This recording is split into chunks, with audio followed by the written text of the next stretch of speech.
All right, welcome everybody to Simply Cyber. This is episode, let me get this dialed in just right. Good morning, folks. Today is Tuesday, September 6th. Welcome to episode number 191 of Simply Cyber's Daily Cyber Threat Briefing. I'm your host, Dr. Gerald, and over the next 45 minutes, I'll be delivering the top cybersecurity news stories of the day on what it means to you as a practitioner, or if you're looking to break in the industry. Let me bring Chad in. Guys, let me bring Chad in. If you're looking to break in the industry, we got you covered. So whether or not you can apply this today or in an interview this week, we got you covered. Now, shout out and thanks to this stream's sponsor, Barricade Cyber Solutions. Cyber criminals have stolen your company's data and derailed your business operations. Barricade Cyber Solutions will help you resolve this ransomware attack and get your business back on track. I'd also like to thank this stream's other sponsor, our good friends at RECON INFOSEC. Listen, RECON INFOSEC has managed detection and response. This offering includes people, process, and technology needed to deliver full-spectrum security operations to organizations of any size. There's a huge gray area of small to medium-sized businesses that can't afford their own SecOps staff, blue team, and they need an answer, and that's what MDR is. RECON's MDR service includes fully managed SIM and SOAR, and customers gain full visibility into their own environment, as well as any incident investigations being worked by the RECON SOC team. Thank you so much to Barricade Cyber and RECON InfoSec. If you're interested, go in the show notes below. There's links to both of those so you can check out both of them. Great partners of Simply Cyber. Now, I want to remind you, if you hold professional certifications that require CPEs, each episode of the Daily Cyber Threat Briefing is worth half a CPE. So this stacks, so it's half a day, but 2.5 a week, 10 a month. Be sure to document literally the easiest and I would argue the most enjoyable way to capture CPEs. Just say what's up in chat. Hashtag Team Live, like Tom Bishop saying. Back to work, like Leah Zimmerman saying. It's forensically sound. Any auditor can go back and look at this and see what's going on. So if you're live, love it. I see 56 of you here, 68 according to Restream. Love it, love it, love it. If you are watching on replay, go ahead and drop hashtag Team Replay into chat. I would appreciate that. It's basically the same thing I said before. A, you're documenting that you were here and consume this information, and then B, you are legion as far as the Team Replay people go. You guys have a faction all your own. Now, if you are on replay, you have the ability to jump forward in the future and skip the pleasantries, right? So the pleasantries being good morning and such that I'll do in a second. So just skip ahead 2 minutes if you're watching on replay and you want to get right to the news, or when this screen changes to news, we're off and running. But I am super pumped to be able to welcome all of you into chat. Good morning, Lego Security. Hey, Alfredo. Good to see you. Kimberly can fix it. Let me get my graphics on. Where are my graphics at? Can I do some graphics? Yeah, that looks pretty good. Guys, coming off a 3-day weekend, I had chat missing. I didn't have my overlays on. I was playing around this weekend. I'm going to be live streaming some World of Haiku coming up here soon. So I was trying to mess with different overlays, different plays, see how that goes. Hey, Franklin Stevens and Poner Joe. Jim Wales, good to see you. Hopefully you guys are digging the music. Let me know if it's too loud. I'm actually kind of playing around a little bit. I'd love to be able to like smooth into the music in and out instead of depending on Restream. Good to see you, Mark Schrader, coming in from Michigan. Franklin Stevens, my man. Oh yeah, World of Haiku is a good time. I'm working with the World of Haiku people. I'm going to be streaming unreleased content, basically World of Haiku Pro. I'll also be streaming DLC content before it drops. So if you want to get early release looks and access to raffles and stuff, that's the deal. Reminder, guys, this is the week that we are raffling off RECON InfoSec's core training. It's a $3,500 value. I'm raffling off 5 instances of it. Today is no different. We're going to be talking at the mid-roll on how you can enter to win. And it's too low? All right, that's fine, Poner Joe. It's supposed to just be kind of ambiance in the background anyways. Guys, if you're watching on replay, know this. I have a Team Replay raffle drawing scheduled on the Discord server for Thursday at 10:38 a.m. So if you are watching on replay and you want an opportunity to win one of the RECON InfoSec trainings, go to the Discord server and enter the giveaway on the giveaway channel. All right, guys. Hey, Munchkin. Hey, Pamela. Good to see you guys. Oh, cool. World of Haiku on Sunday night. Nice. Randy, the DLC drops September 30th, I believe. I'll be streaming it on September 26th. Hey, Roger Swanson coming from the Low Country. John Cook, my man. Winter Jolt. Guys, appreciate you coming for the 10 a.m. show. I did teach this morning. It was all about crypto fraud, investment fraud, how to run scams on the internet, how to fish people, how to get them to give you money, Ponzi schemes, celebrity endorsements, Mark Cuban, all of it. All right, guys. All right, let's get into the news, guys. So good. I do love me some midnight. All right, guys, let's get into the news. Hopefully everybody can sit back, relax, and enjoy. Hey, Joel Belton. Here we go. Here we go. I'm not sure what you're talking about, what I have on stream or not. My class. No. Good morning, Casey Davis. Hey, Adrian.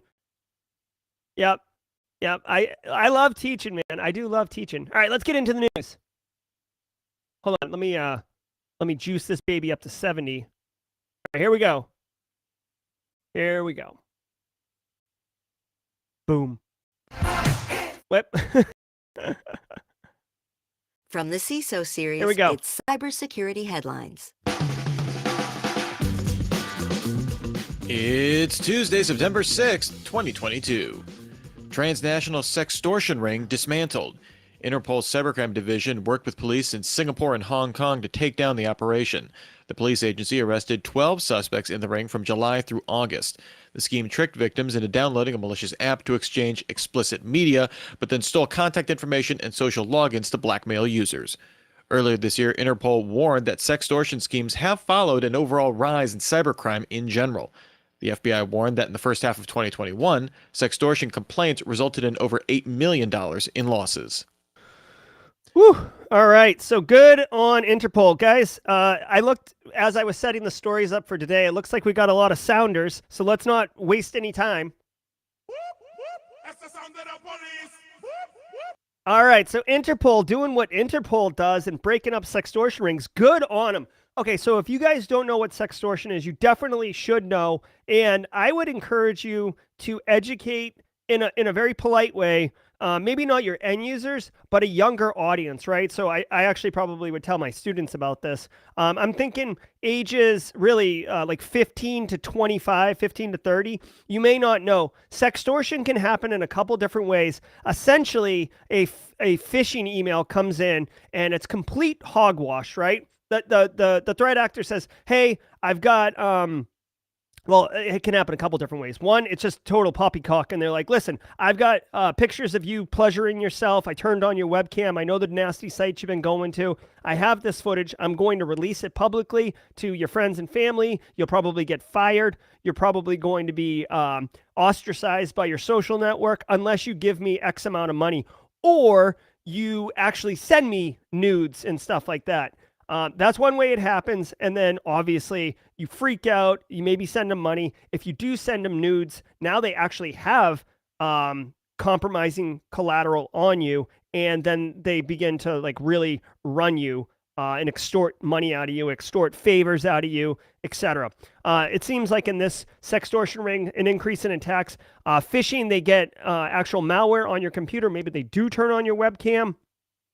And they either take live footage of you or they search your computer for compromising pictures. That's why I was saying younger audience.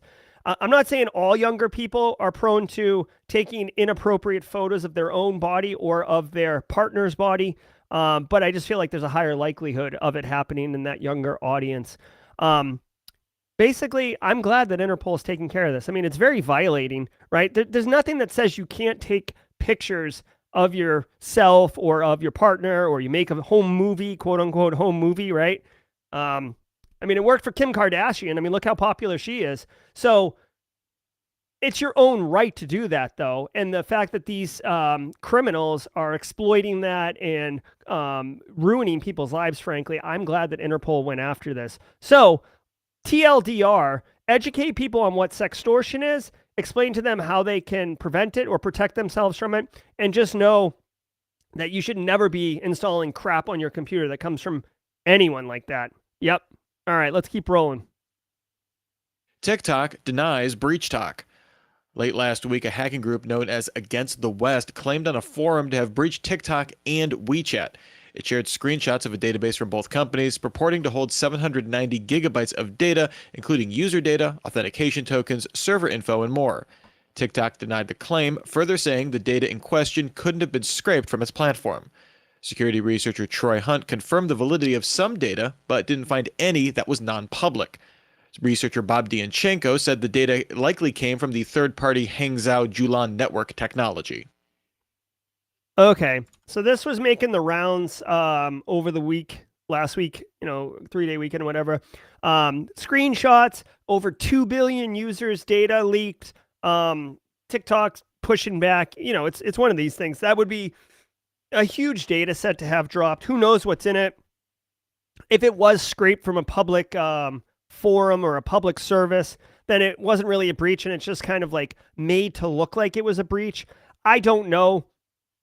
One way or the other. Something that comes to my mind though, immediately when I'm thinking is like, what is the end game, right? If you're the Against the West threat actor group and you actually did not breach TikTok, but you pulled data from some public repo or something like that, and you're flexing as if you did compromise TikTok, what's the end game? Are you trying to get notoriety like it's a 90s hacker movie and you're trying to be like one up asset burn or crash override, right? Or are they trying to like pump it up so they can then turn around and sell it even though it's like a fraudulent asset because it's not really TikTok's data set? That's possible.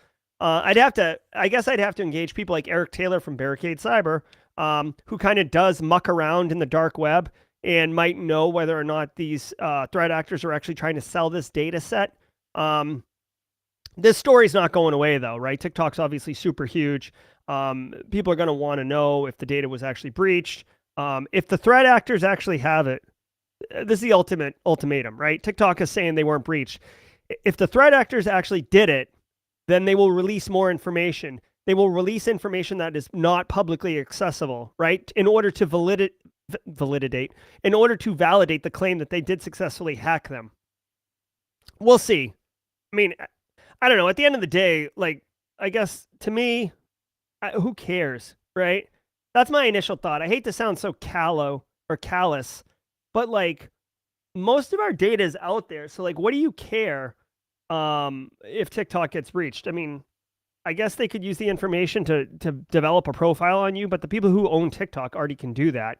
So then like what? Like Facebook or Meta is going to resurge itself by having access to data about how to market to you? I don't know. Cloudflare cuts off Kiwi Farms. Following up from last week, Cloudflare reversed course and cut off services to the controversial site. In late August, it cut off Kiwi Farms from its paid services, but was still providing free DDoS protection services. Cloudflare CEO Matthew Prince said the move was in response to imminent danger from the site at a pace law enforcement couldn't keep up with. He denied the move came in response to public pressure. Last week, Prince defended providing DDoS protection and caching services to sites with, quote, despicable content, and called cutting off sites a dangerous precedent. Oh, wow. Okay, so we actually talked about this last week on the channel, if you guys recall, and it was like Cloudflare, like Kiwi Farms is, from what I understand, I've never been there, but Kiwi Farms is apparently one of these places on the internet that is like, allows, kind of some sus activities to happen. According to the news article written here by the Washington Post, it's a place for stalkers to organize. It's a place for like crime to be kind of logistically coordinated and stuff like that. Like some bad stuff is going on here. Hate speech, all this other stuff. Okay, so Cloudflare is involved in hosting or providing security or whatever to Kiwi Farms. And last week they said, hey, listen, we don't condone what they're doing, but at the same time, like we are not the censor of the internet. We're not the elders of the internet to decide what is allowed and what is not. Plus, Kiwi's a paying customer, right? Well, super public backlash, which is why we talked about it. And I actually kind of was on the fence about like, it's kind of sus, like who gets to decide that Cloudflare gets to decide who to censor? Because, obviously with this Kiwi Farms thing, it's pretty obvious that this is a deplorable website. So yeah, no one's going to disagree, or most people won't disagree to pull it off. But what if it's a Planned Parenthood website and you're anti-Planned Parenthood, right? Or you're anti-abortion or you're pro-abortion, and but you're in charge of one of these really powerful websites like businesses like Cloudflare. Now, do you see how unilaterally giving them the power to choose who gets censored and who doesn't can be a gray water or a gray area? Gray water. I think that means like sewage. I don't know. I'm not an RV person, but I think gray water is a thing that you don't want any of. So the public flipped out last week, and Cloudflare's now pulled Kiwi Farms off. They're not supporting them anymore. Two things. One, obviously a precedent has been set now on Cloudflare making the decision to censor. And then two, I would have to assume, correct me if I'm wrong, but Kiwi Farms, they're just going to find another provider, right? I mean, the fact that criminals can set up IT infrastructure and operate means that I could see Kiwi Farms doing the same thing, right? So this isn't going to stop this website from existing. It's just not going to be on Cloudflare anymore. And the stench of Cloudflare's decision and the backpedaling, the public pressure, and now implementing censorship, it comes into question. Again, no one's disputing that this site is deplorable. It's just an easy use case. This happens all the time, really, in society when people are talking about making a decision, like whether or not, mobile phones should have backdoor encryption mechanisms for law enforcement. Well, yeah, I mean, obviously, no one's going to disagree if there's a sociopathic, homicidal serial killer running around, and you could, with one button, get into their phone and see where their next crime is going to be and capture them before anybody else get hurt. No one's going to argue with that. It's when you start getting into a political rival and things like Pegasus software from NSO Group where you're like, whoa. Where's the line, right? It's very difficult. Instagram fined for GDPR violations. Ireland's Data Protection Commission fined the Meta-owned platform €405 million for violating the privacy statute. This marks the second highest GDPR fine after Amazon's €746 million fine and Meta's third GDPR fine overall. The regulator found Instagram violated children's privacy by publishing email and phone numbers. Meta said it updated these settings over a year ago to resolve the underlying issue. Ireland's DPC reportedly began 6 other investigations into Meta-owned platforms. Yikes. Okay, so check that out, right? GDPR, second highest fine of €405 million. Amazon got hit for €746 million. Gosh, GDPR is no joke, guys. I will tell you that couple things. One, in Europe, they don't mess around with privacy, right? Privacy and security, they do overlap like an Venn diagram intersection. But there's entire privacy professionals and privacy whatever over here. I'm more InfoSec, but we do swim in the privacy waters, right? So we do get our feet wet with that. So to this thing, GDPR is the European privacy regulation standard. It's very, very prescriptive on what is okay and what is not okay. And you want to talk about having teeth? GDPR has got some major teeth, guys. $405 million for Instagram privacy violations, especially the fact that it involves kids, although it was giving out kids' email addresses somehow. Kids don't know any better. So I appreciate that they're doing this.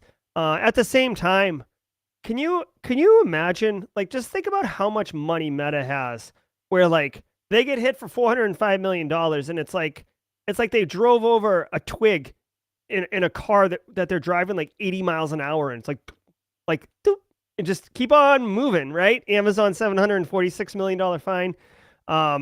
You would think that this would deter, but I don't think so, especially since this is, I guess, the third time Meta has been fined. Now, granted, Meta, huge property, Instagram, Facebook, the Oculus, they've got all this stuff everywhere, and it is a big system, and it is difficult to, I guess, moderate or coordinate or organize really large systems like that. So I'm not surprised that they've gotten hit a couple times, but I would be curious to dig into this, that if it's anything like HIPAA, which is the Health Information Privacy and Protection Act, or Portability and Protection Act in the United States, where like basically if you get hit with a HIPAA fine, meaning that you're not protecting patient records well, you can typically work with the HHS Office of Civil Rights and explain like, oh, hey, we were trying, or we'll put things in place, and they won't fine you.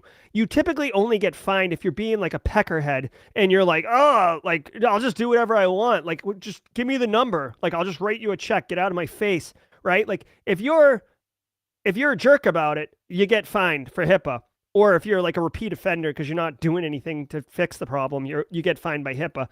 With GDPR, I wonder if it's similar. To get hit with 3 fines like this, up in hundreds of millions of euros, that means that you're just like, you know what?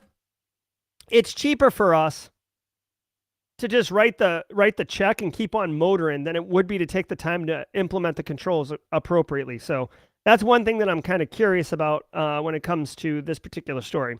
All right, let's do the read. And now, thanks to this week's episode sponsor, Sneak. Developers want to code fast, and security wants to ship securely. And they want to do it all from the cloud. That's why they both choose Sneak. Backed by industry-leading security intelligence, Sneak provides real-time scanning with automated fixes and remediation advice right from the tools and workflows developers use. Code, dependencies, containers, cloud environments, all of it.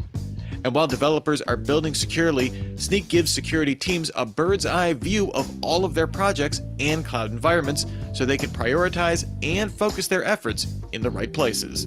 Developer tested, security approved. Start your free Sneak account at sneak.co/cybersecurity. That's SNYK.co. All right. So let's do the mid-read. I want to let everybody know that right now, if you are interested, our newest sponsor, RECON INFOSEC, has donated 5 student passes to their core training. It's a $3,500 per student value. Check this out, guys. This is a 4-day training. I've done the 2-day the first 2 days of the training. I have a video on Simply Cyber about it. It's very, very good. This is literally training by security operations people for security operations people. You want to talk about legit? It doesn't get much more legit than this, okay? This is this is a live training. You can take it remotely, but it is live. It's not like an on-demand one. If you end up winning and you cannot make this training, I will try to coordinate with you and RECON INFOSEC to make sure that you can get this. Guys, in order to enter the raffle, go ahead and type RECON, RECON, RECON, in chat right now. Thank you to Eric Capuano and the entire team over at RECON INFOSEC for A, sponsoring the show, and then B, this very generous raffle prize. Guys, if you have zero interest, like say you're like a 72-year-old, like you got 2 pensions and you're retired and you're just hanging out, loving life, sitting on the beach, you may not want to enter this raffle simply because, like, are you going to go to a 4-day training to become a SOC analyst? I don't know. But everybody's entering right now. Matthew Dimmick's in here. Pamela, Dark Facken entered. Mark Schrader. All right, guys, you're all doing that. While you're entering, let me go ahead and share something else with you. I don't know if you guys saw it, but the Simply Cyber, I do a actionable intel weekly email every Monday morning. Many of you got this yesterday. There's over, I think, 1,300 people have currently signed up for this actionable intel email. I email you 3 things and tell you exactly how you can operationalize them for information security purposes. Literally, like I spell out, do this, this, and this. And it's in your inbox Monday morning before you get to work, if you're East Coast. And you can literally make risk-reducing improvements to your organization before Carl even gets his cup of coffee. Okay? So if you're interested, sign up. It's cool. I think it's cool. If anyone has any feedback or constructive criticism for the newsletter, please DM me or say it in chat. If you get value out of it, do me a favor and tell other people about it. Share the news with them. Thanks, Gregor. I appreciate it. You know what people really like that I'm really proud of? Inside each story, I actually put a link directly to the daily threat briefing on where I analyzed that particular story. A lot of people have commented that they really appreciated that. It allowed them to get a little bit further down the rabbit hole. Adrian Gutierrez, I'm not sure why you didn't get the email. Check your spam. Oh, guys, a lot of people have been getting it in their spam. I can't control how your email service routes my emails. So, Jared Pierpoint, go to simplycyber.io/newsletter, simplycyber.io/newsletter, and you'll get this little portal right here. You drop your email address right here, and you'll be good to go. Okay? All right, guys, let's continue on with the news. And I'll draw the winner. Thanks, Tom Bishop. Yep. I'll send this. I'll draw the winner at the end of the show. Yeah, add me to the address book. It's good times in there. All right, here we go. IRS leaks taxpayer data. The Internal Revenue Service announced a human coding error exposed personal information for roughly 120,000 taxpayers that submitted a Form 990T on its website. Information included individual names and business contact information. Social Security numbers and other financial details were not leaked. Tax-exempt organizations with unrelated business income must file a Form 990T. The IRS makes this information public. However, people with retirement accounts invested in assets that generate income must also submit the form, but those filings are private. The coding error made all 990T submissions public.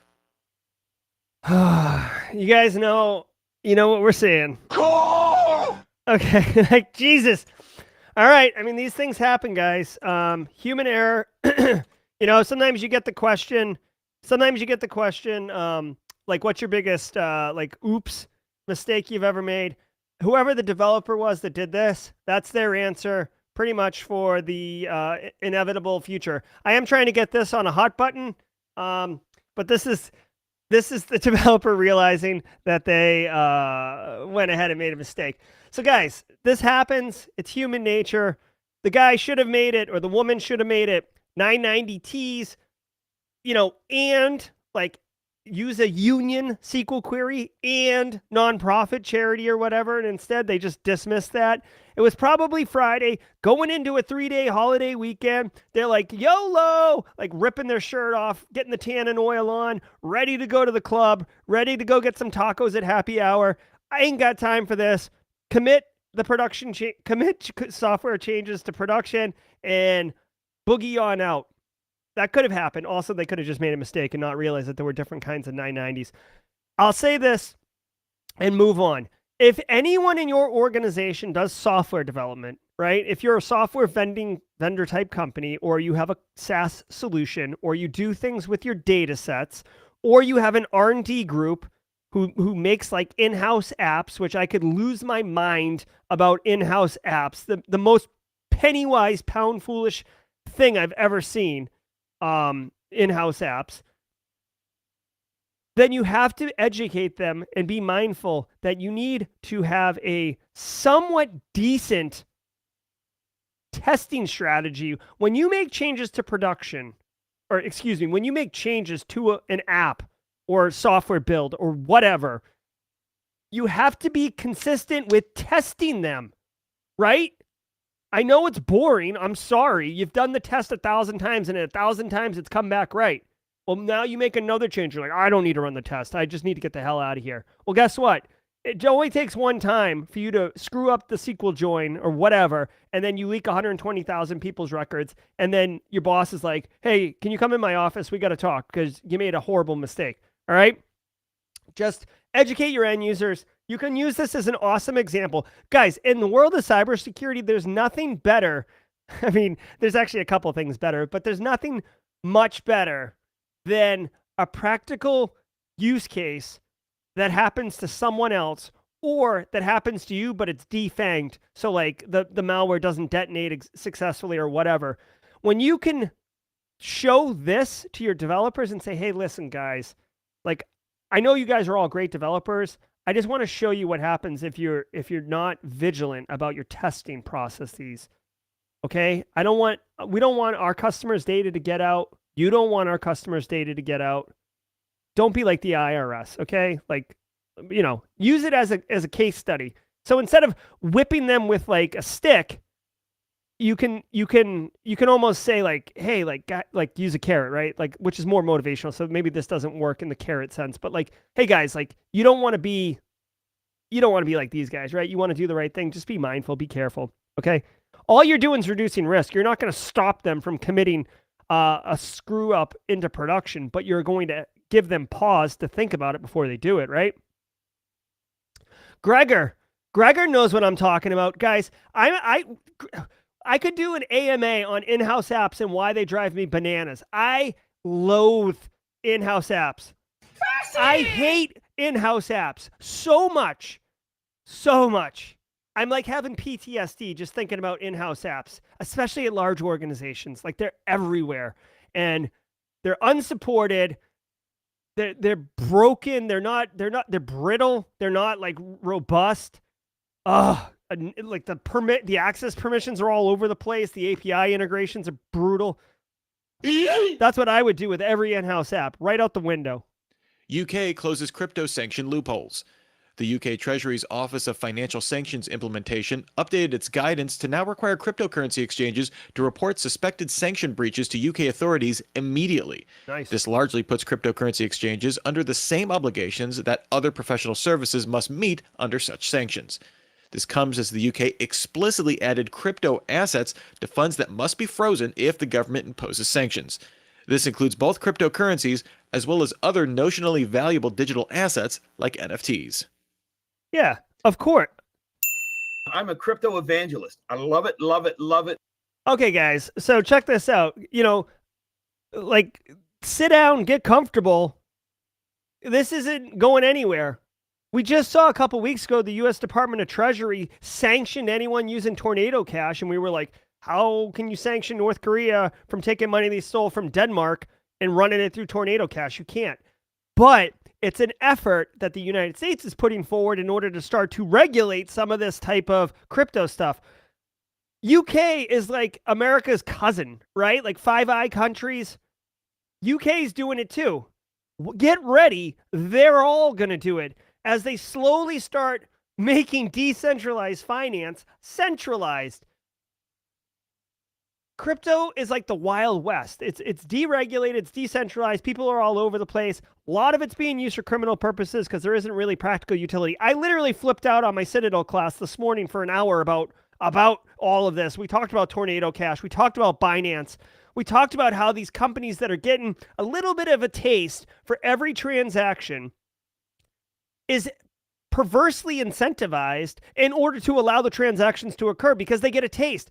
And if most of the transactions are fraud or crime, it's a bit of a gray area, but you know what? The criminal transactions, I'm still getting a taste, so I'm incentivized to have as many transactions on my platform as possible. UK is trying to put some arms around this to say, listen, crypto exchanges, Binance, Coinbase, I'm looking at you. You got to report sanction breaches. If someone is using Bitcoin from a wallet that's known as a criminal bit wallet, sanction. If you have to have controls in place. I would also think that this UK law, this rule, while yeah, they're saying that Russian invasion of Ukraine had something to do with it, but like the powers, the people in power, dude, decentralized economics isn't good for people in power. They're in power. They control things like money and finance and economy and all these other things, right? I'm not saying it's good or bad. I'm just saying people in power prefer to stay in power, right? Also, you don't want a bunch of crime, right? The Wild West of crypto right now. So in order to use crypto exchanges and have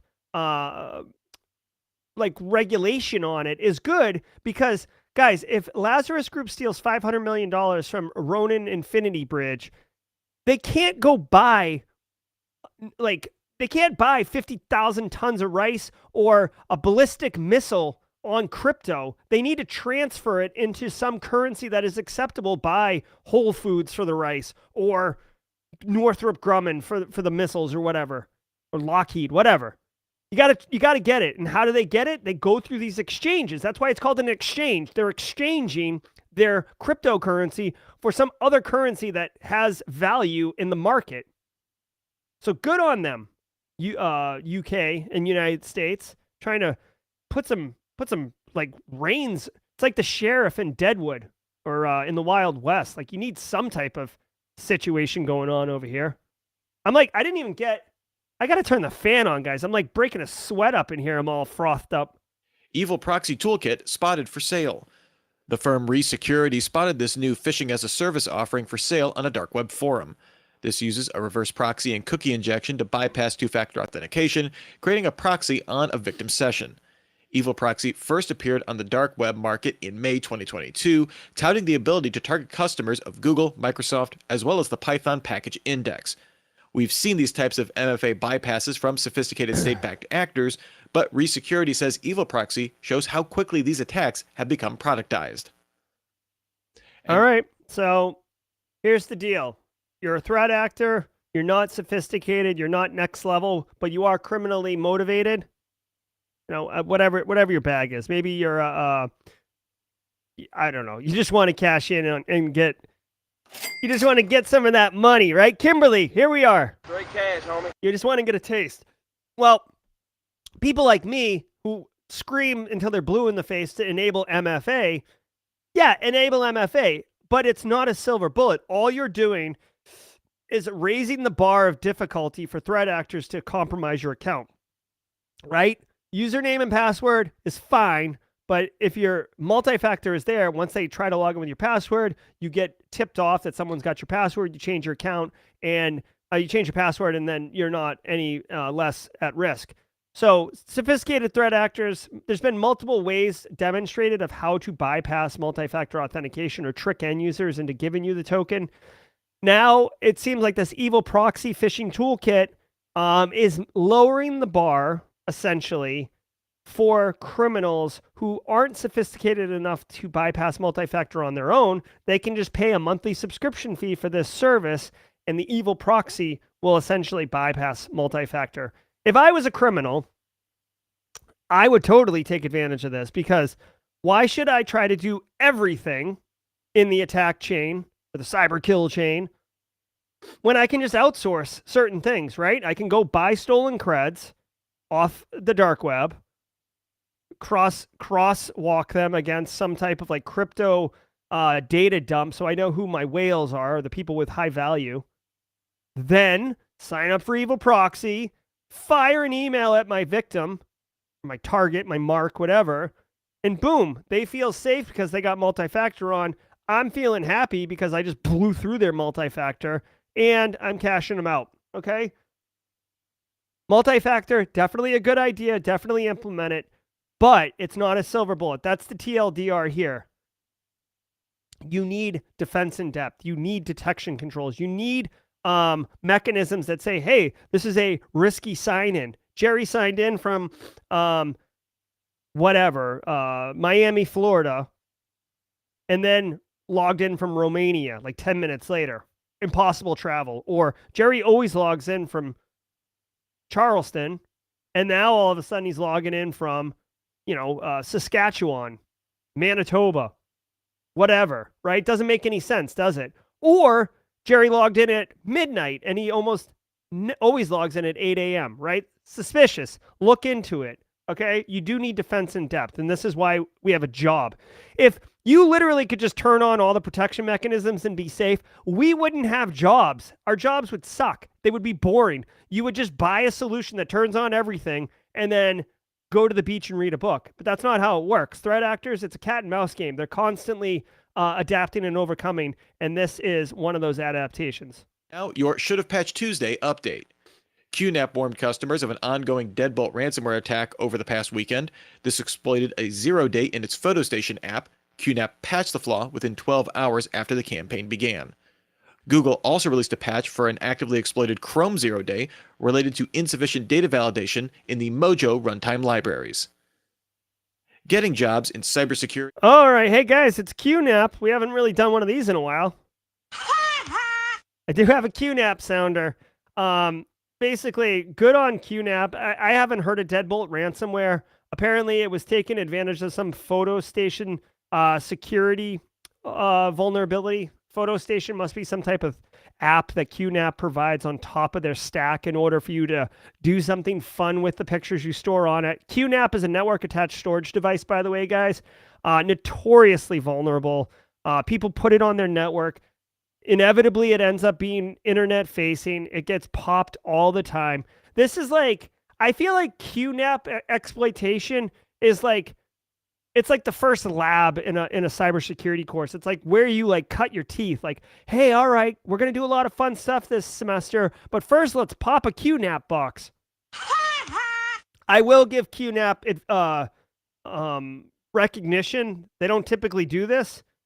12 hours to release a security update after Deadbolt started running rampant, right? So we saw this massive uptick in QNAP in Deadbolt ransomware submissions.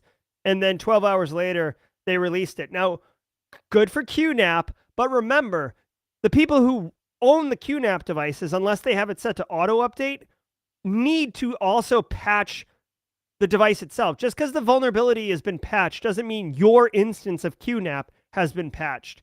So, if you do run a QNAP device, you should. I would advise you buy a different solution. But if you're gonna keep running your QNAP device, make sure that you patch it, make sure it's updated, make sure it's not internet facing unless it has to be, and that'll treat you well. All right, so that does it for today's news stories. Did you guys? Let me ask you that. All right, so let's do the drawing really quickly. I also want to ask guys. I played the music at the beginning. Did people like that, or or not so much? Let me know. I'd be kind of curious. All right. So if you want to enter to win the RECON INFOSEC core training, which is September 26th through 29th, this is next level INFOSEC Security Operations Center training. I'm going to drop it in chat in case anyone's interested in going to look at it. We will be raffling this off every day this week. And on Thursday, we're raffling off two. One for the Team Replay people and one for the Team Live people. Because I love my Team Replay people as much as I love Team Live. You guys, just because you're watching it on replay because of your time zones or your other commitments doesn't mean that you are second-class citizens and you don't deserve to win the raffles. That's how I feel about that. All right, thanks Nathan for the feedback on the music. I might even do that. I love the Midnight so much. All right, guys, get their your last entries in. Type in recon to enter. Otherwise, we are going to go draw it right now. Yeah. There we go. I just love it. Let's do that. I think this is appropriate. Here we go, guys. Thanks, Doris. Good luck to everybody. We're going to draw our winner. Winner, chicken dinner. Arturo 2M. Arturo 2M. Looks like Arturo's got a Mastiff dog, too, in his profile photo. So congratulations to Arturo 2M. Arturo, you have to contact me via Discord today if you want to win this. Guys, I'm not going to be sitting on these. Sometimes people don't claim their raffle prizes, and I don't really throw them back in the ring or something like that. But this prize is too ridiculous to not make sure that someone gets it. So Arturo 2M, go ahead and contact me in chat. Yeah, Internal Stranger, you're funny. Yeah, no audio issues today. Let's go. All right, guys. Real quick, thanks, Arturo. Do exclamation point Discord if you're not already on the Discord server, Arturo. Guys, we had a great show today. Look at us at 10:45, right on the dot. Keeping me honest, keeping me right where it needs to be for the 45-minute show. Y'all have a great one. Remember, tomorrow at 8 a.m. Eastern Time is the next episode of the Daily Cyber Threat Briefing. Oh, we just got a new member. Lego Security joining the squad. Lego Security. Enjoy those emotes, my friend, and thank you for the support on the channel. Hey, Jan. Yeah, I've only got 5 to give away. Come back tomorrow for another Recon InfoSec core training giveaway, and 2 on Thursday. Listen, if you're watching on replay, go to the Discord server, go to the giveaway channel, and enter the raffle there. I'm going to show you really quickly. I have a video clip on how you can enter, okay, guys? Here we go, and then we're gonna call it. Get the invite.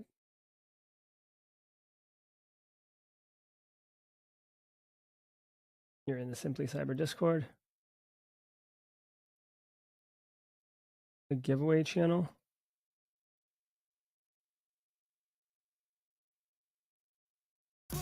There you go. Just go to that giveaway channel, just like the video showed you, and hit the little like celebration emote. That is how you enter, okay? Good luck to everybody, both live and on replay. Guys, I'm Jerry Ozier. This is Simply Cyber, the daily cyber threat briefing. Thank you so much for being here. Have a wonderful rest of your day, and we'll see you guys at 8 a.m. tomorrow morning. Cheers, everybody.